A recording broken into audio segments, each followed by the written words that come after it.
Hello and welcome to week 2, Key Point of the Week. This week we took a look at Chapter 15, Financial Statement Analysis. This was a review of financial ratios that are used to evaluate the performance and value of a corporation. The current ratio.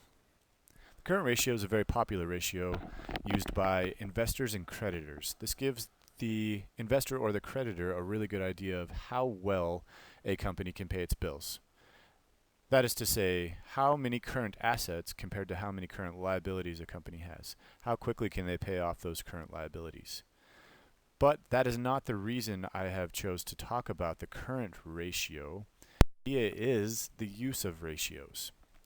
I often have clients come into my office saying that this ratio is excellent compared to that ratio, and they are not comparing one company to another or one company to a benchmark. They are simply measuring the ratios and getting a number, as if saying a 7 is less valuable than 8.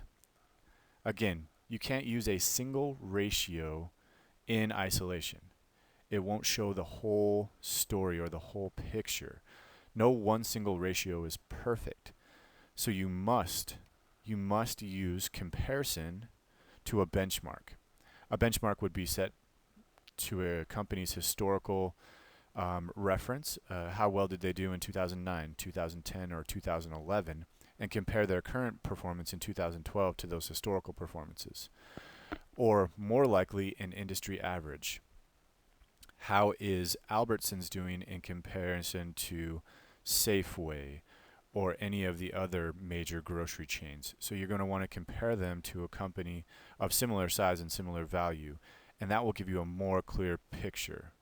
Again, to wrap it up, don't use a single ratio to attempt to define a corporation.